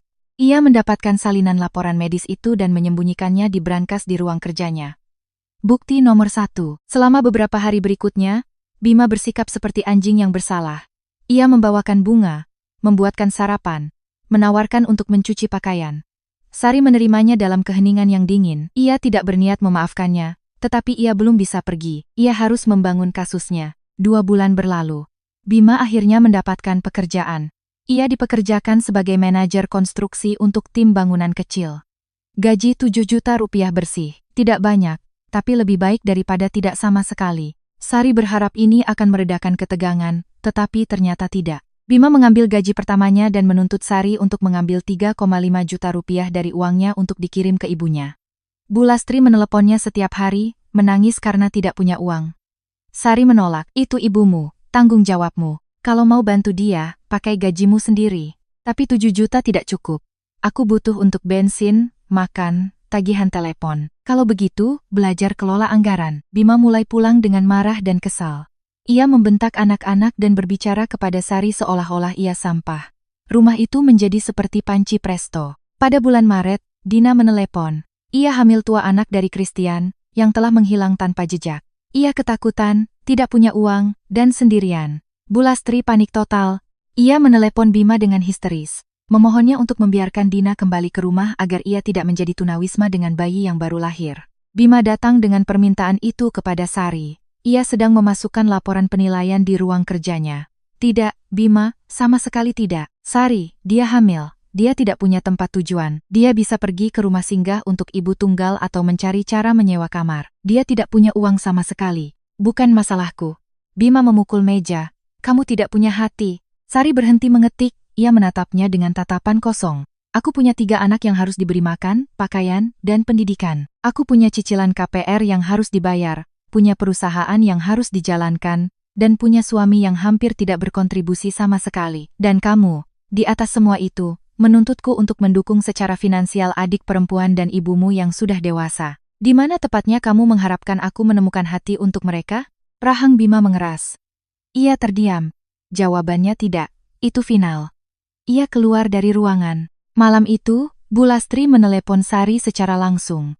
Suaranya bergetar karena kebencian. Sari, aku mohon padamu. Dina mau melahirkan. Dia sakit. Biarkan dia tinggal sebulan saja, hanya sampai dia pulih. Bu Lastri, putrimu adalah wanita dewasa. Ia harus menyelesaikan masalahnya sendiri. Tapi Dina adalah putriku. Bima adalah kakaknya. Bagaimana bisa kamu menelantarkan darah dagingmu sendiri? Saya tidak menelantarkan siapapun. Saya hanya tidak membiarkannya masuk ke rumah saya. Kamu jalang yang dingin dan kejam. Bima tidak bahagia denganmu. Sari menutup telepon dan memblokir nomornya. Bima pulang larut malam, mabuk berat. Sari terbangun oleh suara pecahan di dapur. Ia keluar dan melihat Bima tergeletak di lantai linoleum, mencoba menarik dirinya dengan pegangan oven. Ia membantunya ke sofa dan menyelimutinya. Bima menggumamkan hinaan yang tidak jelas kepadanya, kepada ibunya, tentang betapa tidak adilnya hidup. Sari kembali ke tempat tidur, menatap langit-langit. Berapa lama lagi, pada bulan April, insiden kedua terjadi. Sari sedang menyiapkan makan malam. Ayam goreng, kentang, dan lalapan. Bima pulang dari lokasi proyek. Tampak sangat marah. Ia melempar sepatunya ke sudut dan duduk di kursi ruang makan. Gajiku dipotong, gumamnya. Jadi 5 juta. Sari sedang mengaduk kentang. Kenapa? Mereka bilang aku tidak bisa memenuhi jadwal proyek. Sistemnya curang. Tidak ada yang bisa selesai tepat waktu dengan tenggat waktu seperti itu. Kalau begitu, cari pekerjaan yang lebih baik. Bima menoleh dengan marah. Oh, tentu. Gampang sekali kamu bicara sambil duduk di ruang kerja rumahmu yang nyaman. Penghasilanmu 5 kali lipat dariku dan kamu adalah nyonya sempurna, nyonya sukses. Dan aku ini apa? Cuma pecundang, kan? Sari meletakkan makanan di piring. Aku tidak pernah bilang begitu. Tapi kalau kamu berpikir begitu, lakukan sesuatu. Ia memanggil anak-anak ke meja. Maya dan Banyu duduk. Jaka duduk di kursi tingginya, memukul-mukul sendok plastik. Bima mengambil satu gigitan ayam dan meludahkannya ke serbet. Asin sekali. Rasanya biasa saja, Bima. Ku bilang ini asin. Sampah tidak bisa dimakan. Sari meletakkan garpunya. Kalau begitu jangan dimakan. Buat saja roti lapis. Kepala Bima tersentak. Matanya menjadi gelap. Apa katamu barusan? Maya mulai menangis. Banyu meringkuk di kursinya. Kamu sudah gila, teriak Bima. Sari dengan cepat berdiri, melepaskan Jaka dari kursi tingginya dan menggendongnya. Anak-anak, masuk ke kamar kalian. Bima menendang kursinya ke belakang dan menghalangi jalannya. Berhenti. Kita belum selesai bicara. Kita sudah selesai. Minggir. Ku bilang berhenti. Sari mencoba melewatinya. Bima mencengkeram lengannya dan menariknya dengan kasar ke belakang. Jaka mulai berteriak. Lepaskan aku sekarang juga. Teriak Sari. Kamu pikir karena kamu menghasilkan uang, kamu bisa bicara padaku seperti anjing? Aku laki-laki di rumah ini, kamu itu parasit sialan. Itulah dirimu. Pukulan itu mendarat tepat di tulang pipinya. Bukan tamparan. Itu adalah pukulan dengan kepalan tangan ke wajah. Keras, brutal, mengguncang tulang. Kepala Sari terlempar ke samping. Cahaya putih berkelebat di depan matanya. Telinganya berdenging nyaring. Ia menggigit bagian dalam pipinya. Dan rasa darah yang panas dan logam membanjiri mulutnya. Jaka menjerit ketakutan. Maya berteriak. Banyu keluar dari kursinya dan merangkak ke bawah meja. Sari memegangi wajahnya, terhuyung ke belakang. Ia bisa merasakan darah, tetapi ia tidak jatuh. Ia mendongak. Bima berdiri di sana, terengah-engah, dengan kepalan tangan masih terkepal, wajahnya topeng kemarahan buta. Sari tidak mengatakan sepatah kata pun. Ia memegang erat bayinya. Ia meraih kerah baju Maya. Ia memberi isyarat pada Banyu untuk keluar dari bawah meja dan menarik mereka semua menyusuri lorong. Mereka berlari ke kamar tidur utama. Sari membanting pintu, menguncinya, dan mendorong lemari kayu jati yang berat ke kusen pintu. Ia jatuh ke tempat tidur, mengayun-ayunkan bayi yang menangis, memeluk Maya dan Banyu. Mama berdarah. Isak Maya, ketakutan. Tidak apa-apa. Mama tidak apa-apa, kata Sari serak, menyeka darah dari dagunya. Banyu hiperventilasi, bersandar di rusuknya. Sari duduk dalam kegelapan, pipinya berdenyut kesakitan. Anak-anak gemetar di sampingnya. Bima telah memukulnya lagi, dengan kepalan tangan, dan kali ini ia bahkan tidak meminta maaf dari balik pintu. Ia tahu ia harus pergi dari sini malam ini juga. Segera. Tapi kemana? Ibunya telah meninggal 2 tahun lalu. Teman-teman, mungkin untuk 1 malam, tetapi tidak dengan 3 anak yang menangis. Ayahnya, Pak Bambang. Sari tidak berbicara dengan ayahnya selama lebih dari setahun. Mereka bertengkar hebat ketika ia bercerai dari suami pertamanya. Pak Bambang, seorang pensiunan kontraktor bangunan dari generasi lama, mengatakan kepadanya bahwa ia impulsif, bahwa ia menghancurkan keluarga, bahwa ia harus berkompromi. Ketika ia bertemu Bima, Pak Bambang memperingatkannya untuk tidak terburu-buru. Ia bisa melihat Bima dengan jelas. Sari tidak mendengarkannya. Sekarang, ia sangat menyesalinya. Ia mengeluarkan ponsel dari sakunya, menemukan kontaknya, menatapnya, dan menekan tombol panggil. Telepon berdering tanpa henti. Akhirnya, sebuah suara serak menjawab. Halo, ayah, ini aku. Hening sejenak. Sari? Iya, Hening. Ada apa? Sari menekan telepon erat-erat ke telinganya, merasakan benjolan tumbuh di tenggorokannya. Ayah, bolehkah aku dan anak-anak datang ke tempat ayah? Hanya untuk sementara, tolong. Pak Bambang tidak bertanya. Datanglah. Lampu teras akan ayah nyalakan. Sari berkemas dalam keheningan mutlak. Ia memasukkan pakaian anak-anak, popok, dokumen, dan laptop ke dalam tas olahraga besar. Anak-anak mengawasinya dari tempat tidur, ketakutan tetapi sangat diam. Mereka tahu ini masalah hidup atau mati. Ia menempelkan telinganya ke pintu. Tidak ada suara. Bima mungkin pingsan karena mabuk atau bersembunyi di kamar tamu. Perlahan ia mendorong lemari, membuka kunci pintu. Ikuti aku, pelan-pelan. Mereka berjalan berjinjit tanpa suara menyusuri lorong. Sari membuka pintu depan.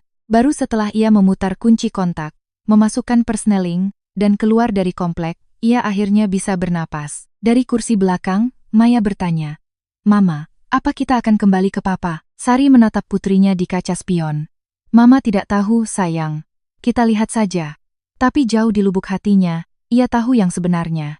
Tidak akan pernah lagi. Ayahnya tinggal di ujung lain Jakarta, di sebuah apartemen 3 kamar yang sempit di sebuah blok di Rawamangun. Sari sudah lama tidak ke sana. Pak Bambang membuka pintu, melihat wajah putrinya yang memar dan bengkak, dan ketiga anak yang trauma bersembunyi di belakangnya.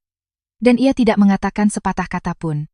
Ia hanya menyingkir. "Masuk, lepas jaket kalian." Ia membantu anak-anak, mengambil tas yang berat, dan membawanya ke kamar kosong. "Istirahatlah, ayah akan ambilkan selimut." Sari duduk di sofa usang, memeluk Jaka. Maya dan Banyu meringkuk di sampingnya. Pak Bambang kembali, melemparkan selimut ke sofa, menarik kursi, dan menatapnya. "Ceritakan." Sari menceritakan semuanya. Bagaimana ia bertemu Bima, pernikahan yang terburu-buru, kepindahan mertuanya, perjanjian sewa yang dipalsukan, pertengkaran. Pertama kali ia mendorongnya, dan malam ini, pukulan dengan kepalan tangan. Pak Bambang mendengarkan tanpa menyela. Wajahnya seperti batu, rahangnya bergetar. Ketika Sari selesai, ia berdiri dan mulai mondar-mandir di ruang tamu kecil itu. "Jadi mereka menipumu dengan surat-surat itu, mengambil alih rumahmu, dan dia memukulmu?" "Iya." Pak Bambang berhenti dan menatapnya. "Mulai sekarang, kita bertindak dari sini. Kamu aman, anak-anak aman. Besok pagi, kita serang balik." Sari merasakan simpul di dadanya akhirnya terlepas. Air mata mengalir di pipinya yang memar. "Terima kasih, Ayah." Pak Bambang mendekat dan dengan canggung menepuk bahunya. "Sudah ayah bilang, periksa dulu laki-laki itu. Kamu tidak mendengarkan, tapi itu sudah berlalu. Sekarang kita perbaiki." Sari tidak tidur malam itu. Ia berbaring di sofa, mendengarkan napas anak-anaknya, merencanakan langkah selanjutnya. Perceraian, penggusuran, pengadilan, tapi pertama-tama, bukti. Pagi-pagi sekali, ayahnya mengantarnya ke UGD. Dokter mendokumentasikan memar yang luas di wajahnya dan dugaan gegar otak ringan. Sari mendapatkan surat visum. Bukti nomor 2, dari rumah sakit, mereka langsung pergi ke kantor polisi. Sari membuat laporan resmi atas tindak pidana kekerasan dalam rumah tangga, KDRT, terhadap Bima Santoso. Petugas piket mencatat kesaksiannya, memotret wajahnya, membuat laporan, dan berjanji akan meneruskan kasus tersebut ke detektif dari unit reserse. Perhentian berikutnya adalah kantor hukum Magda. Magda melirik sekilas wajah Sari dan menggelengkan kepalanya. "Sari, ini berantakan. Tapi kita bisa memenangkannya. Kita segera ajukan gugatan cerai dengan tuntutan kesalahan pada suami. Kita ajukan permohonan perlindungan, tunjangan untuk Jaka, serta permohonan perintah agar pelaku kekerasan meninggalkan rumah dan larangan mendekat. Kita lampirkan laporan medis dan surat dari polisi. Kemudian kita ajukan gugatan penggusuran untuk semua yang terdaftar di alamat itu. Perjanjian pranikahmu kuat. Rumah itu milikmu. Mereka tidak punya hak apapun." Berapa lama proses penggusuran? Melalui pengadilan perdata, berbulan-bulan, jika tidak bertahun-tahun. Pengadilan negeri di Jakarta penuh sesak. "Kamu harus membuktikan bahwa perjanjian sewa itu palsu. Bagaimana kalau aku suruh saja mereka keluar? Kamu berhak menuntutnya.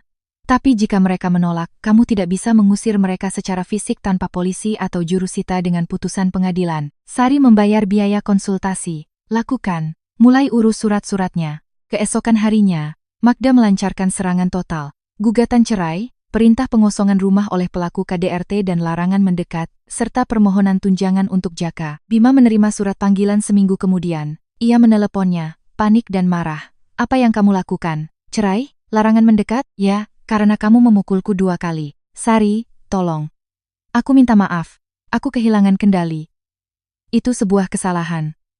Tidak akan terjadi lagi. Sudah terlambat. Pulanglah, kita bicarakan ini seperti orang dewasa. Aku tidak akan pernah kembali padamu. Rumah itu milikku dan aku ingin kamu dan keluargamu keluar dari sana." Bima terdiam. Ketika ia berbicara lagi, suaranya sedingin es. "Baik. Kalau begitu, ini perang. Ini perang." Sari setuju dan menutup telepon. Beberapa minggu berikutnya adalah mimpi buruk. Bima menyewa pengacara licik dan mengajukan gugatan balik. Ia mencoba membatalkan perjanjian pranikah, menuntut setengah dari nilai rumah, dan mengklaim bahwa perjanjian sewa untuk keluarganya sah secara hukum. Magda mematahkan argumennya satu persatu. Perjanjian pranikah dibuat secara notariil dan kokoh seperti batu. Rumah itu adalah aset pribadi sebelum pernikahan. Tanda tangan pada perjanjian sewa dianggap sangat mencurigakan oleh ahli grafologi, tetapi mesin hukum bergerak dengan lambat. Sidang, pengajuan bukti. Sari tinggal di apartemen sempit ayahnya, mengerjakan penilaian dari laptop di meja dapur, sementara Pak Bambang merawat anak-anak. Ia ternyata seorang kakek yang sangat lembut. Ia memasak sup tomat dan panekuk. Ia membawa mereka ke taman. Maya dan Banyu perlahan keluar dari cangkang mereka. Jaka belajar merangkak. Sari akhirnya bisa bernapas. Tidak ada yang meneriakinya, tidak ada yang mengancamnya, tapi rumahnya masih diduduki oleh para parasit. Pak Bambang punya ide. Kita harus menyewa detektif swasta.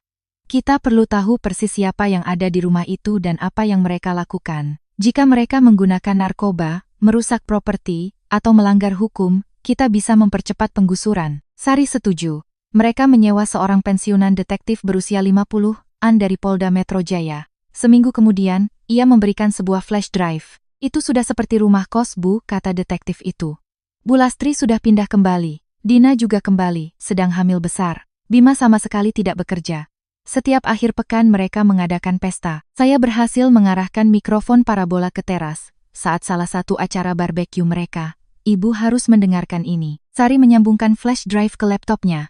Ia mendengar dentingan botol bir, lalu suara serak Bu Lastri yang penuh kemenangan. Kalian percaya?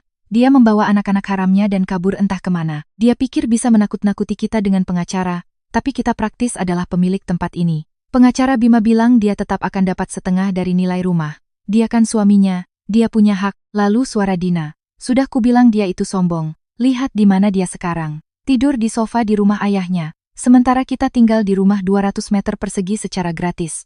Bu Lastri tertawa keras. Dia tidak akan pernah kembali. Dia ketakutan. Bima sudah menunjukkan siapa yang berkuasa di sini. Biarkan saja dia sewa apartemen dengan gajinya itu. Kita tetap di sini. Sari menghentikan rekamannya. Ia menatap ayahnya. Ayah dengar itu, wajah Pak Bambang menjadi gelap. Lintah darat kurang ajar. Sari, kita harus bermain keras. Magda, sang pengacara, menyarankan serangan taktis. Sari, kamu adalah pemilik sah. Perjanjian pranikah melindungimu. Tanda tangan pada perjanjian sewa sedang dalam penyelidikan pidana atas penipuan. Proses pengadilan penggusuran memang lambat. Alternatifnya, kamu masuk saja ke rumahmu sendiri dengan polisi. Aku bisa melakukannya. Kamu terdaftar di sertifikat sebagai pemilik tunggal. Perintah larangan mendekat dan pengosongan rumah yang dikeluarkan pengadilan terhadap Bima secara kategoris melarangnya memasuki properti. Jika keluarganya menolak pergi, polisi akan menganggapnya sebagai tindakan memasuki pekarangan orang lain tanpa izin setelah pemilik mencabut persetujuannya. Ini akan secara drastis mempercepat proses hukum. Sari memikirkannya. Kapanpun kamu siap, kata Magda. Sari menatap ayahnya. Ia mengangguk. Kita akan bersiap, merencanakannya, dan melaksanakannya. Mereka mulai mempersiapkan landasan. Mereka menghubungi polsek setempat di Bintaro, memberikan salinan sertifikat hak milik, perintah pengosongan rumah untuk Bima Santoso, laporan KDRT, dan rekaman dari detektif. Polisi setuju untuk mengirim petugas untuk mendampingi. Pak Bambang meminta bantuan dua temannya yang berbadan tegap dari masa lalunya, Rian dan Darto, yang bekerja sebagai petugas keamanan. Kartu asnya adalah David, suami pertama Sari. Maya diam-diam menelepon ayahnya dan memberitahunya bahwa Bima telah memukul ibunya. David langsung pergi ke apartemen Pak Bambang, hampir mendobrak pintu. Ia melihat memar kuning yang memudar di pipi Sari dan menjadi pucat. Sari, apa yang terjadi di sini? Maya bilang sampah itu memukulmu. Sari, kelelahan, mengangguk. Iya, 2 kali. David mengepalkan tangannya. Kenapa kamu tidak meneleponku? Aku sedang menanganinya, David. Omong kosong, Sari. Aku tahu kita sudah bercerai, tapi Maya dan Banyu adalah anak-anakku. Jika mereka berada di rumah dengan seorang pemabuk yang agresif, aku berhak tahu. Aku akan membantumu. Katakan apa yang kamu butuhkan. Sari menatapnya. David selalu menjadi pria yang baik. Mereka tidak berhasil sebagai pasangan suami istri, tetapi mereka berbagi hak asuh tanpa masalah. Ia membayar tunjangan anak tepat waktu dan tidak pernah melewatkan akhir pekan. Terima kasih, David. Ia menjelaskan rencana untuk merebut kembali rumahnya. David bersikeras untuk ikut. Aku ikut dengan kalian.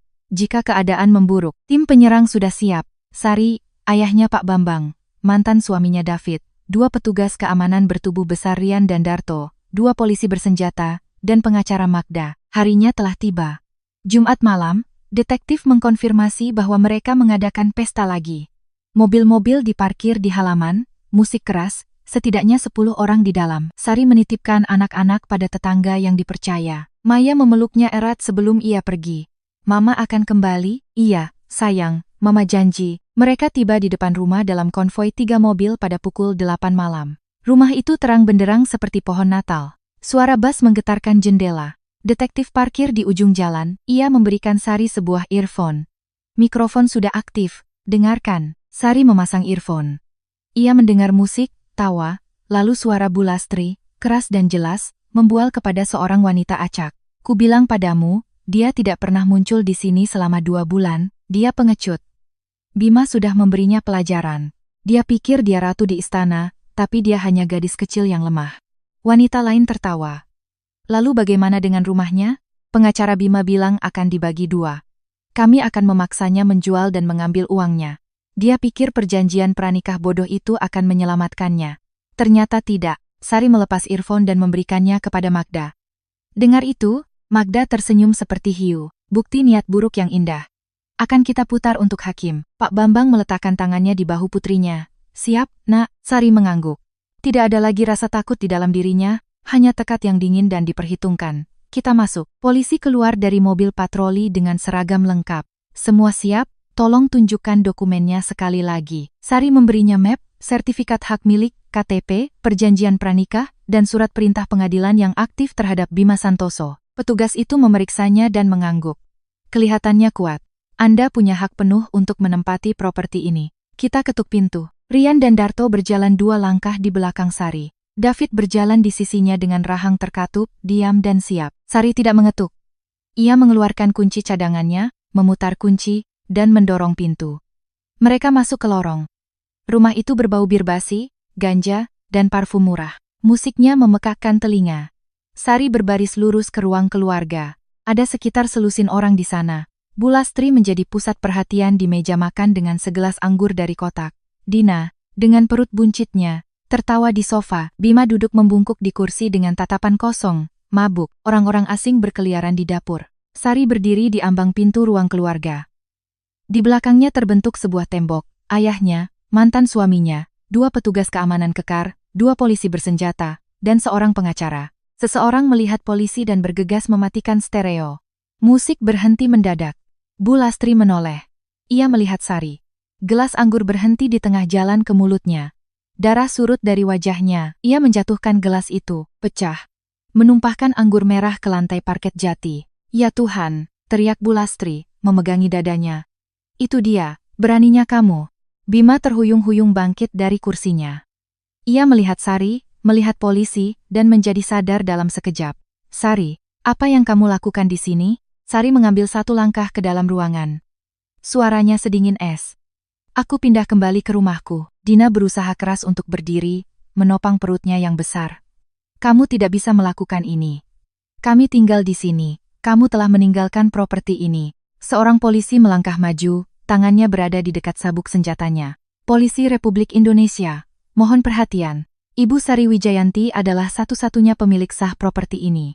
Beliau memiliki hak penuh untuk berada di sini dan secara resmi meminta semua orang yang tidak berwenang untuk segera meninggalkan tempat ini. Bu Lastri berteriak, dia bukan satu-satunya pemilik. Bima adalah suaminya. Ini harta Gonogini. Magda melewati polisi dan membuka mapnya. Saya kuasa hukum Ibu Sari. Akta notaris perjanjian pranikah yang diajukan di pengadilan menetapkan properti ini sebagai harta pribadi eksklusif klien saya. Suaminya tidak memiliki hak apapun atasnya. Selain itu, ada surat perintah pengadilan yang aktif tentang larangan mendekat dan pengosongan rumah yang melarang Bapak Bima Santoso mendekati klien saya. Saat ini, beliau melanggar perintah pengadilan. Ia memberikan salinan kepada petugas. Bima menerjang ke depan, wajahnya berkerut karena marah. Sari, apa yang kamu lakukan? Kita ini keluarga. Rian, petugas keamanan seberat 100 kg, dengan mulus berdiri di depan Sari dan menancapkan tangannya di dada Bima, menghentikannya.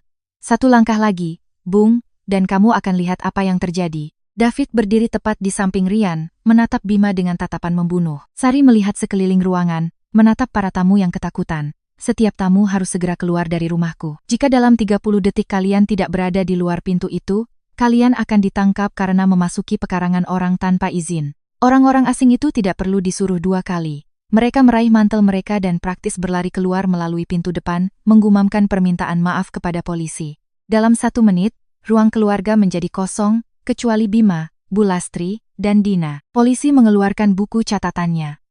Bapak Bima Santoso, saat ini Anda melanggar perintah larangan mendekat dari pengadilan. Anda punya waktu 5 menit untuk mengambil tas berisi barang-barang penting. Jika tidak, saya akan memborgol Anda. Bima menatap polisi, menatap petugas keamanan yang besar, dan menyadari bahwa ia benar-benar terjebak. Ia berbalik ke Sari, suaranya bergetar. Sari, tolong, pikirkan Jaka, dia anakku. Kamu memisahkannya dari ayahnya. Jaka tinggal bersamaku.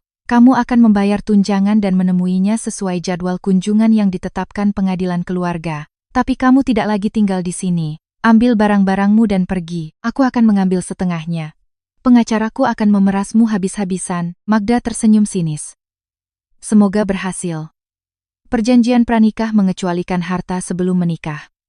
Kamu tidak akan mendapatkan apa-apa. Bima berdiri lumpuh, dengan kepalan tangan terkepal, benar-benar tidak berdaya.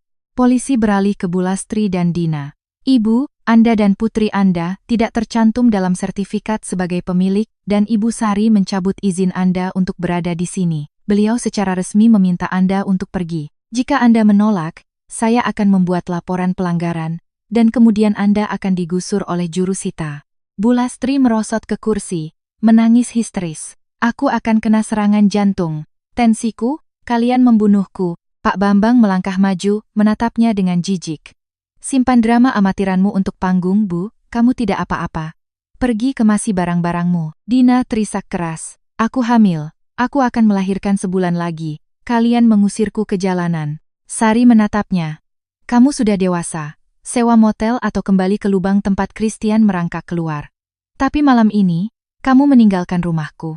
Kamu punya waktu 1 jam untuk mengemasi apa yang bisa kamu bawa. Pak Bambang menambahkan, sambil memeriksa arlojinya, dalam 60 menit, Rian dan Darto akan mulai membuang kantong sampah ke halaman depan. Bulastri menatap kedua petugas keamanan yang kekar itu. Ia mengerti bahwa pertunjukan telah berakhir. Dina. Ayo, kita berkemas. Mereka terseok-seok menaiki tangga. Suara pengepakan yang tergesa-gesa, laci yang dibanting, dan resleting yang ditarik bergema di seluruh rumah. Sari duduk di sofanya, di rumahnya mengusap kainnya. David duduk di sampingnya. Bagaimana keadaanmu? Sari mengembuskan napas panjang dan bergetar. Aku lelah, tapi aku melakukan apa yang harus dilakukan. Kamu hebat, kata David lembut. Pak Bambang melihat sekeliling ruang keluarga. Mereka meninggalkan kekacauan di sini. Besok ayah datang dan bantu kamu membersihkan tempat ini dari atas ke bawah. Aku bisa sendiri ayah. Ayah tahu, tapi ayah tetap akan bantu. 1 jam kemudian Bima, Bulastri, dan Dina menuruni tangga dengan 4 koper dan beberapa kantong sampah. Wajah mereka merah, bengkak karena menangis, dan penuh kebencian. Polisi mengantar mereka ke pintu. Bima melemparkan kunci rumahnya ke meja di lorong. Bulastri berhenti di ambang pintu dan menatap Sari dengan marah. Kamu akan membayar untuk ini. Karma akan menghancurkanmu. Bima tidak akan tinggal diam. Sari berdiri dan berjalan lurus ke arahnya. Coba kembali ke sini, dan aku akan menyuruhmu ditangkap karena masuk tanpa izin. Coba ancam aku, dan aku akan mengajukan tuntutan penguntitan. Besok aku akan pasang kamera. Setiap gerakan kalian akan direkam. Kalau mau masalah, teruskan saja. Bulastri mengatupkan bibirnya, berbalik, dan berjalan ke dalam malam. Bima tidak mengatakan sepatah kata pun, hanya menatap Sari dengan campuran kebencian murni dan kekalahan total, lalu pergi. Dina, terhuyung-huyung karena perutnya, mengikuti mereka. Pintu terbanting. Hening. Sari berdiri di tengah lorong rumahnya. Merasakan ketegangan akhirnya mereda. Rasa takut, amarah, adrenalin. Semuanya hilang. Meninggalkan ruang hampa yang aneh, Pak Bambang merangkul putrinya. Kerja bagus nak, kamu berhasil. Sari menyembunyikan wajahnya di dada ayahnya.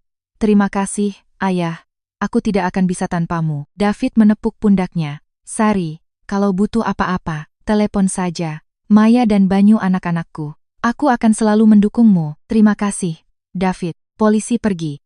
Rian dan Darto memeriksa seluruh properti untuk memastikan tidak ada yang bersembunyi, lalu mengambil bayaran mereka dan pergi. Magda, sang pengacara, memeluk Sari dan pulang. Sari ditinggal sendirian. Ia perlahan-lahan berjalan melewati rumah, ruang keluarga, dapur, ruang kerja, kamar tidur. Semuanya familiar, namun ternoda. Noda di dinding, bau aneh, sampah yang ditinggalkan oleh keluarga Bima. Ia harus membersihkan, menggosok, dan mendisinfeksi setiap sentimeter perseginya. Ia harus memulai dari awal. Ia menuangkan segelas air di dapur. Ponselnya bergetar. SMS dari nomor tak dikenal. "Di mana kamu, jalang sialan? Ini belum berakhir." Sari menghapus pesan itu, memblokir nomornya, dan segera menelepon perusahaan keamanan. "Selamat pagi. Saya butuh sistem pemantauan aktif dan kamera eksterior. Untuk besok pagi. Ini darurat." Malam itu ia hampir tidak bisa tidur. Ia terlonjak setiap kali lantai berderit. Rumah itu terasa besar dan kosong. Keesokan paginya, Pak Bambang membawa anak-anak, Maya, Banyu, dan Jaka berlari masuk melalui pintu depan.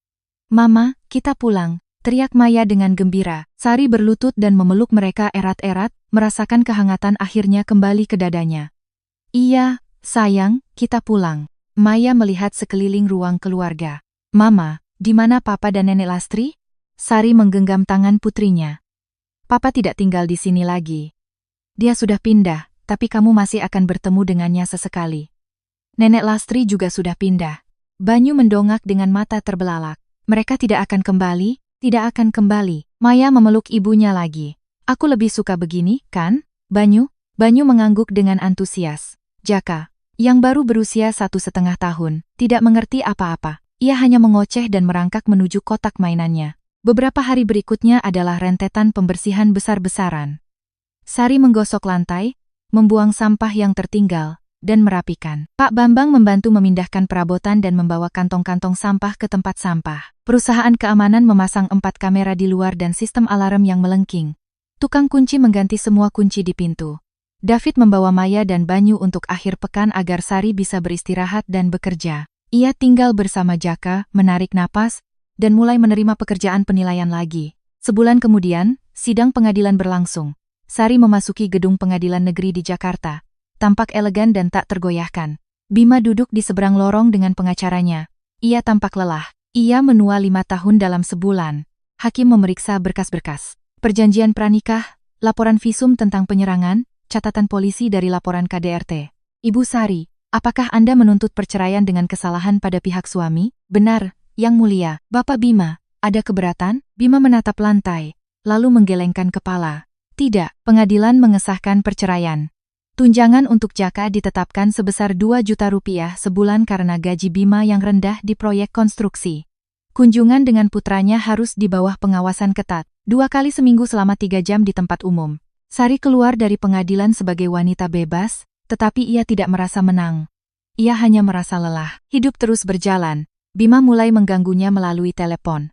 Pertama, ia memohon pengampunan. Kemudian ia mengancamnya, mengklaim akan membuktikan bahwa ia bukan ibu yang baik dan akan mengambil Jaka darinya. Sari merekam setiap panggilan dan mengirimkannya ke Magda, yang melaporkannya ke polisi. Bima dipanggil ke kantor polisi dan diberi peringatan tentang kemungkinan hukuman penjara karena melanggar perintah pengadilan. Telepon berhenti, tetapi kemudian pesan teks dari Bu Lastri dimulai. Esai histeris yang panjang dan penuh rasa bersalah. Sari memblokir nomor demi nomor. Pada bulan Juni, Dina melahirkan seorang anak perempuan. Ia mengirimkan foto kepada Sari dari telepon sekali pakai dengan keterangan. "Lihat betapa cantiknya dia, kamu telah merampas kehidupan normalmu dengan keluarga." Sari menghapus pesan itu dan memblokir nomornya. David menunjukkan dukungan 100%. Ia menjemput anak-anak yang lebih besar, membawa mereka ke kebun binatang, membayar tunjangan tepat waktu. Pak Bambang datang setiap akhir pekan untuk memperbaiki keran yang bocor, memotong rumput, dan memanggang burger. Sari bekerja tanpa henti. Klien kembali, uang mulai mengalir, dan rekening banknya stabil. Namun trauma itu tetap ada. Jaka tidur dengan gelisah, terbangun sambil berteriak 5 kali semalam. Maya mulai gagap. Itu adalah reaksi stres terhadap pertengkaran berbulan-bulan di rumah. Banyu menjadi sangat lengket, takut jika harus sendirian di kamar. Sari mendaftarkan kedua anak yang lebih besar untuk terapi bermain. Rp500.000 per sesi. Uang cepat habis, tetapi kesehatan mental anak-anak adalah prioritas. Ia sendiri juga mulai menemui terapis, mengatasi PTSD setelah kekerasan dalam rumah tangga dan pengambilalihan hidupnya. Pada bulan Agustus, Bima mencoba datang ke rumah tanpa pemberitahuan untuk melihat Jaka. Ia membunyikan bel. Sari membukanya dengan telepon di tangan. Sudah menekan 112. Bima, hari kunjunganmu adalah Rabu dan Sabtu. Hari ini Selasa, pergi dari terasku. Sari, aku kangen dia. Biarkan aku melihatnya 10 menit saja. Tidak, patuhi perintah pengadilan. Bima mencoba menyelinap melewatinya ke lorong. Sari menekan tombol panik di keyboard alarm keamanan. Alarm melolong begitu keras hingga bisa membangunkan orang mati. Bima panik dan berlari ke mobilnya. Polisi datang 5 menit kemudian, membuat laporan, dan mengajukan tuntutan atas percobaan masuk tanpa izin serta pelanggaran ketertiban dan perintah pengadilan. Bu Lastri mencoba mengajukan gugatan hak kakek nenek untuk bertemu Jaka. Magda benar-benar menghancurkannya di pengadilan. Memutar rekaman di mana Bu Lastri bersekongkol untuk mencuri rumah Sari di samping bukti kekerasan dalam rumah tangga Bima. Hakim menolak gugatan itu sepenuhnya. Pada bulan Oktober, gagap Maya menghilang. Banyu kembali menjadi anak yang ceria dan energik. Jaka masuk ke penitipan anak dan berkembang dengan baik. Sari akhirnya bisa menurunkan bahunya. Untuk sementara, semuanya baik-baik saja. Sari mendapatkan kontrak tahunan yang besar dengan pengembang komersial. Ia menghasilkan banyak uang, menambah tabungan, hidup dalam damai. Pada bulan November, David memperkenalkan pacar barunya, Diana. Ia berusia 32 tahun, seorang guru SMA, baik dan lembut. Anak-anak menyukainya. Sari dengan tulus bahagia untuk mantan suaminya. Ia pantas mendapatkan kehidupan yang baik. Pak Bambang juga mulai berkencan dengan tetangganya. Mereka tampak serasi bersama. Tapi Sari masih sendirian. Ia sama sekali tidak tertarik untuk berkencan. Terlalu banyak beban, terlalu banyak kelelahan. Hidupnya adalah anak-anak, pekerjaan, dan rumahnya. Pada bulan Desember, Bima mengiriminya SMS. Sari, aku sangat menyesal atas semua ini. Memukulmu adalah kesalahan terbesar dalam hidupku. Aku tidak berharap kamu memaafkanku. Aku hanya ingin kamu tahu. Cium Jaka untukku. Sari membacanya, menatap layar, lalu menghapusnya. Pengampunan. Mungkin suatu hari nanti, tapi tidak hari ini. Mereka merayakan lebaran di rumahnya. Sari, ketiga anaknya, Pak Bambang dengan pasangannya, David dan Diana. Mereka makan, minum sirup, tertawa. Saat waktunya memotong kue, Maya memejamkan mata dan mengucapkan keinginan. Aku berharap mamaku bahagia. Sari memeluk putrinya. Mama bahagia, sayang. Mama punya kalian. Tapi jauh di lubuk hatinya, ia tahu yang sebenarnya. Ia tidak bahagia. Ia stabil. Ia aman. Ia tidak lagi takut dipukul di dapurnya sendiri, dan untuk saat ini, itu sudah cukup. Pada bulan Januari, datang surat tulisan tangan dari Bu Lastri. Sari, umur saya 73 tahun. Kesehatan saya memburuk. Dokter bilang jantung saya sudah lemah. Saya mohon, izinkan saya melihat cucu saya untuk terakhir kalinya. Saya janji tidak akan membuat keributan. Saya hanya ingin menggendongnya sebelum saya meninggal. Sari menyimpan surat itu di laci. Ia tidak menjawab. Pada bulan Februari, Christian, ayah dari anak kedua Dina, secara ajaib memperbaiki hidupnya. Ia mendapatkan pekerjaan legal sebagai sopir truk, menyewa apartemen yang layak, dan membawa Dina serta anak-anaknya tinggal bersamanya. Sari mendengarnya dari mulut ke mulut dan merasa senang.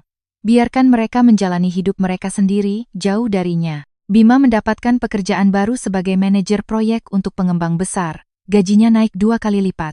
Ia mulai membayar tunjangan 3 juta rupiah tepat waktu, tanpa mengeluh.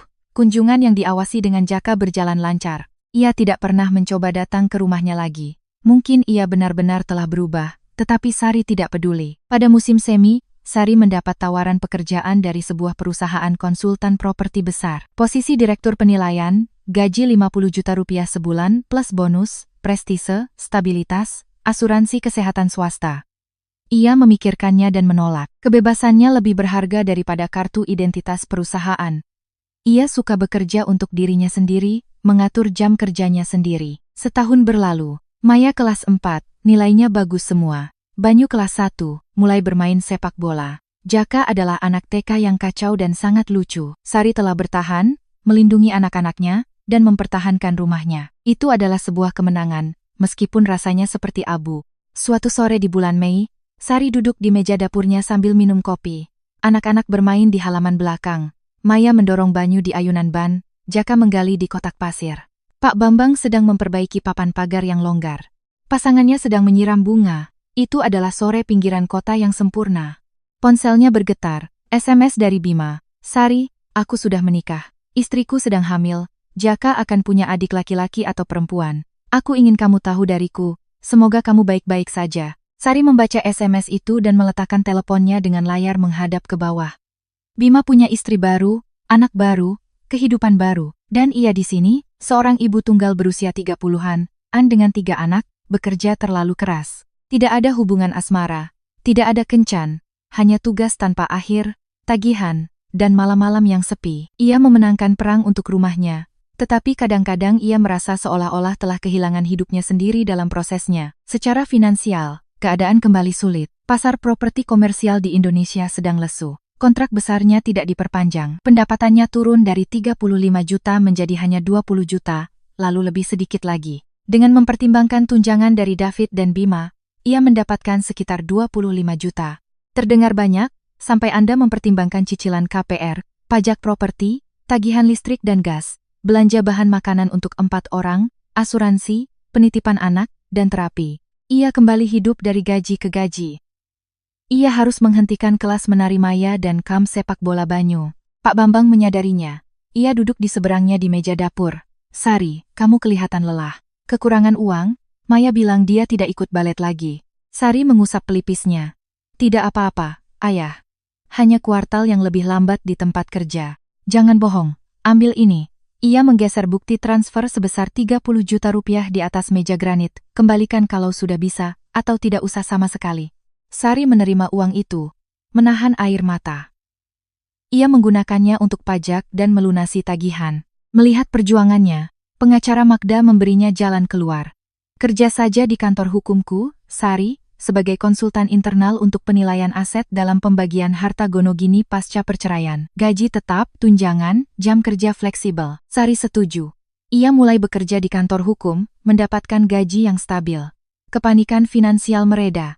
Anak-anak kembali ke kegiatan olahraga dan hobi mereka. Tapi Sari merasa hampa di dalam. Ia merasa seperti mesin. Bangun, beri makan anak-anak, kerja, bersih-bersih, tidur, ulangi. Pada bulan Juli, Bu Lastri mengirim surat lagi. Dokter memberiku waktu 1 tahun. Tolong, sekali saja. Sari menelepon Magda. Apa yang harus aku lakukan secara hukum? Tidak ada. Dan secara moral, itu terserah kamu, Sari. Sari menelepon Bima. Ibumu ingin melihat Jaka. Bima menghela napas berat. Aku tahu, dia benar-benar sakit, Sari. Gagal jantung. Aku tahu dia sangat jahat padamu, tapi dia adalah neneknya. Bisakah kamu membiarkannya melihatnya sekali saja? Aku akan ada di sana. Setengah jam di taman umum. Sari memikirkannya. Baiklah. Hari Sabtu di taman ujung jalan kita. Setengah jam. Kamu yang awasi. Hari Sabtu tiba. Sari pergi bersama Jaka ke taman. Bima duduk di bangku bersama Bu Lastri. Bu Lastri tampak mengerikan. Ia kurus, beruban, terhubung dengan konsentrator oksigen portabel. Ketika ia melihat anak kecil itu, ia mulai menangis. Jaka, anakku yang tampan. Jaka bersembunyi di belakang kaki Sari. Ia tidak tahu siapa wanita tua ini. Bu Lastri mengulurkan tangan yang gemetar, lalu menurunkannya, terisak di sapu tangannya. Dia bahkan tidak mengenalku. Sari berdiri di sana, merasakan campuran aneh antara kasihan dan ketidakpedulian mutlak. Jangan menangis, Bu, kata Bima, dengan lembut mengusap punggungnya. Bu Lastri menatap Sari dengan mata merah. Sari, aku sangat menyesal atas semua ini. Aku salah. Kamu punya hak penuh untuk membela diri. Sari tidak berbicara. Aku iri padamu, serak Bu Lastri.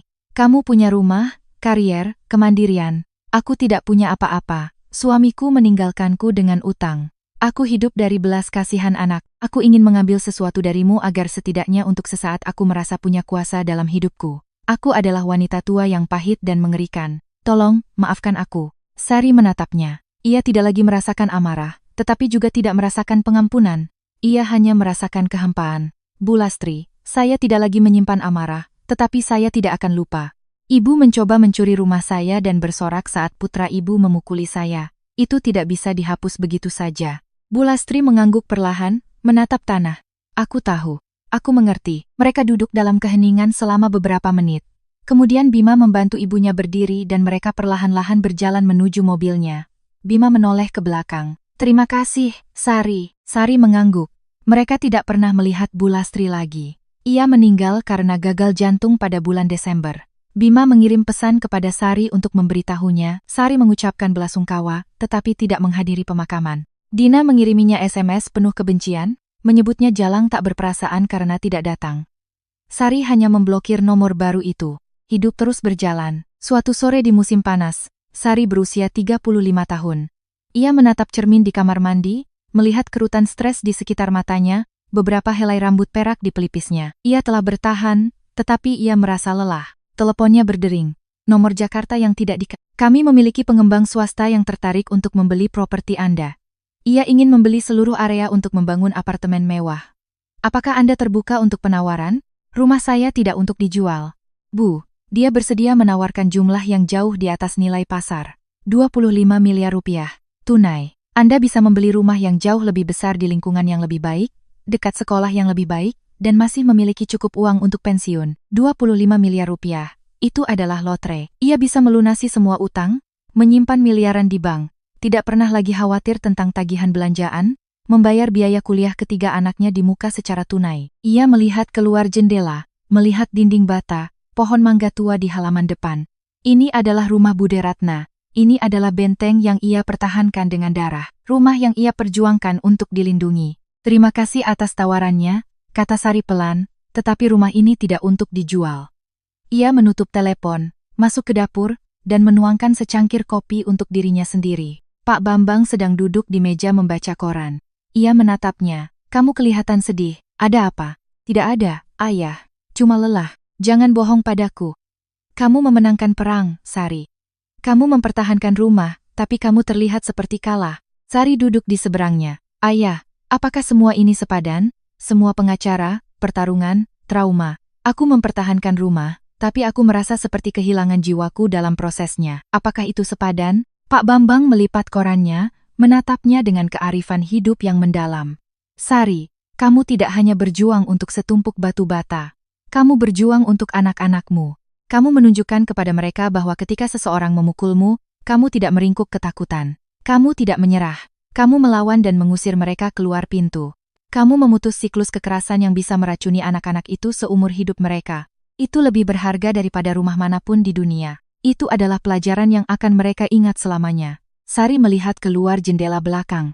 Maya, Banyu, dan Jaka berlarian melewati semprotan air di rumput hijau, berteriak kegirangan. Bahagia, aman. Ia kembali menatap ayahnya dan perlahan mengangguk. Ayah benar. Pak Bambang mengulurkan tangannya melintasi meja dan meremas tangannya. Kamu selamat, nak. Sekarang kamu hanya perlu memberi dirimu izin untuk mulai hidup kembali. Sari membalas genggamannya. Ia tidak tahu apa yang akan terjadi di masa depan. Ia tidak tahu apakah ia akan jatuh cinta lagi, atau apakah ia akan selalu merasakan kelelahan yang membayangi ini. Tetapi ia tahu satu hal yang pasti. Ini adalah rumahnya, tempat sucinya, aturannya, dan ia tidak akan pernah, sekalipun, menyerahkannya.